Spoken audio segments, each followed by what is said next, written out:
Hey, what is going on, guys? Welcome back to the channel. You guys saw the last video. If you didn't, go check it out. I'll have it linked up in the corner. But we got the whole drivetrain in the Hilux and it is looking insane. Now, we are on the quest to get this thing fired up. So a few things we got to do is the whole fuel system. There's really no fuel system. There's no pump, no filter, no regulator, nothing on it right now. So I got everything in. We got a bunch of parts we got to put together. Then we got to do exhaust and a bunch of other stuff in future videos. But for now, we're going to focus on this fuel system. Here's the box of parts. I already kind of went through it and checked it all out. We got a Carter fuel pump. I think this is the lowest pressure I could find. I think it was like 3 or 4 psi. So we want, I guess with these carburetors, with the DCOE Webers, you want like 1.5 to 2 psi. So that's why we went with a low pressure pump. And then we got this regulator, which this regulator is like 1 to 5 psi. So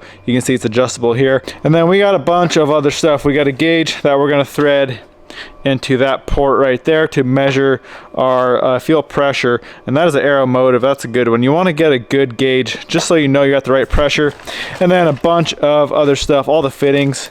You see a bunch of 90s, the line, more fittings, more clamps, all this good stuff. And then this is actually a inline filter for the A and fittings. That's from Summit, so that's going to be nice. We're just going to thread that right on the output of the pump right there, and that's going to be nice, just a nice little simple fuel filter. So we got all this stuff. Now I want to talk real quick about line. So this is a Teflon conductive line, and I did a bunch of research on it. I guess when fuel moves through line, it creates its own static, and if you don't have a conductive line, it'll actually build up enough static to spark. And it's probably not super common, but you can start a fire that way. So you want to go with a good conductive line. So first things first, let's start getting some stuff mounted up. Regulator, we're gonna mount up on the firewall, probably right.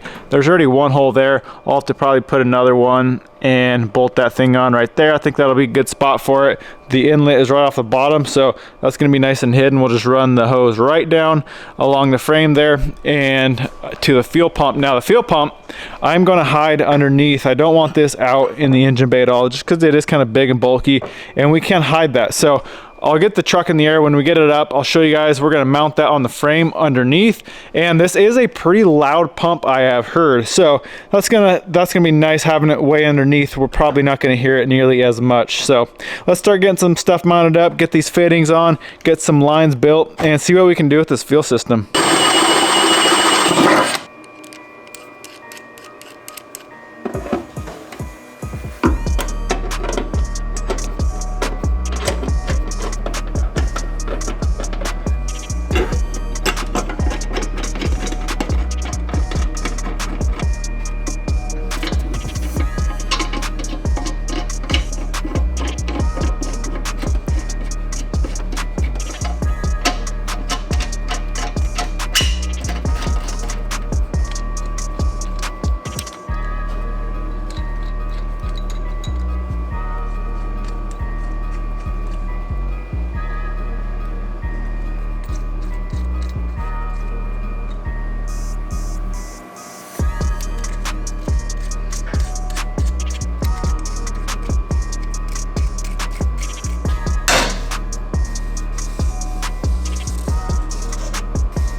right, guys, we got as far as we can get underneath here. So you can see I mounted the fuel pump here. I originally was gonna mount it here, but the wires connect on the bottom and they were hanging way down, like an inch down from the frame. So this is tucked up, you can see, so I'm not worried about that. What I was worried about is mounting here is, you know, hanging down from the frame, you could rip that off and you would be without a fuel pump. So I moved it here. One thing I had to do, you can see this line's not done yet. I had to order up a 90 for here. Originally, like I said, it was gonna be straight. So that's why that line is not done yet. I guess now what we can do while we're waiting for this other fitting is drop the truck down and do all the lines up top.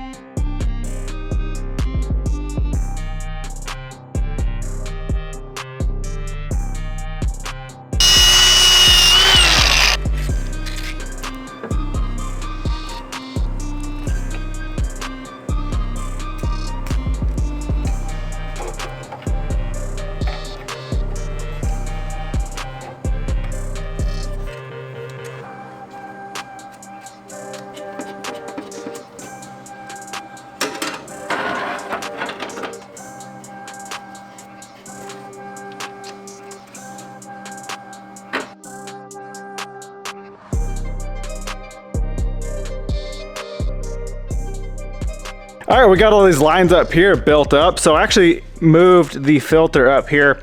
Figured that'd be a lot easier to change, and kind of looks, I like the look of it right there too. So we got both lines. I got a clamp down here, and I still got to go through and all these like NPT fittings. I'm gonna put a little bit of sealant on those just to make sure they don't leak, and crank everything down. Everything's just kind of loose for now until we get the whole system. I want to get the whole system done, and then we'll go through, tighten everything up, and finalize everything.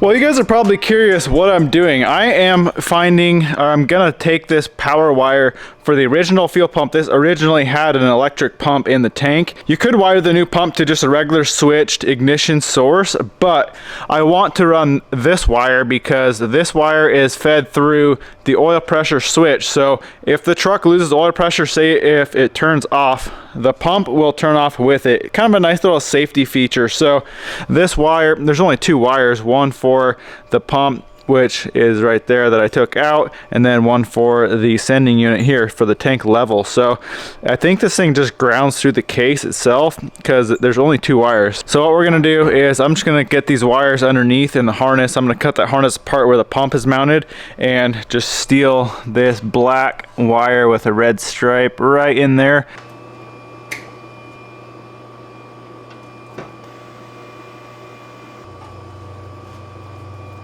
All right, we got everything kind of temporarily wired in. So what you got to do is, this is just for testing purposes, but you got to ground. You can see that one's just looped over. This is the oil pressure wire. You got to ground that wire. I got battery hooked up. Let's try and see if this pump will turn on. Now, the relay is clicking once you get the ignition on, but that wire wasn't hot until you're cranking. So it's not running when you're just ignition on. When you start cranking it and when the engine is running, that wire's hot and this pump should run. So you can hear that. There's the relay. And then we'll turn it to crank and you should be able to hear the pump. There we go. Pump is working, boys. All right, guys, we got our 90 in, and then this little fitting right here, that is for the output of the fuel pump. So what we got to do is seal up the NPTs. Obviously the taper on the AN fittings do not need any sealant, but all the NPT fittings and threads we need to seal. What I like to use is this Permatex thread sealant with PTFE. This stuff is supposed to resist gasoline and oil. I've used it in the past and it actually works pretty good. So let's throw these fittings on the line, get this last line finished up, and then we'll go through and seal all the fittings up, and we should be just about done.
right, so we got this cable in, we got the housing here. I had to shorten it. Now we need to shorten the steel cable, and I've tried a few different ways to get a nice end.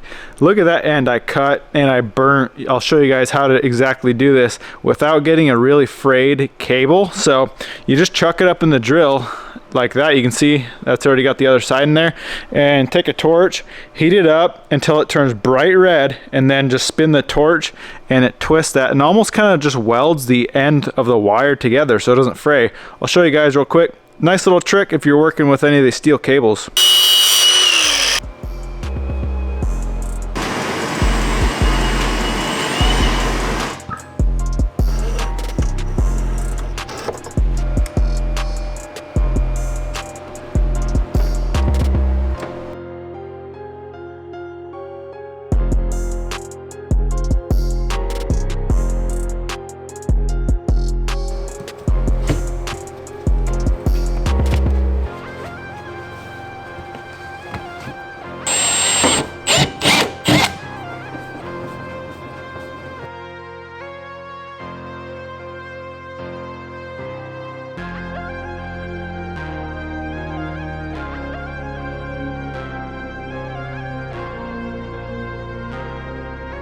We're done, guys. Fuel system is good to go. We got the choke in and we even got the shifter boot all situated. So we are good to go there. Hopefully we don't have any leaks with the fuel system. Next video, we got to tackle exhaust. So that is one of the other major things we got to finish. Well, I guess we don't have to, but I like to get the truck complete before I even start it. So we're gonna build the exhaust, and then we got all the other little things, little bit of wiring we gotta do. Gotta fill it up with oil and coolant, all that good stuff, radiator hoses, all that fun stuff we gotta do.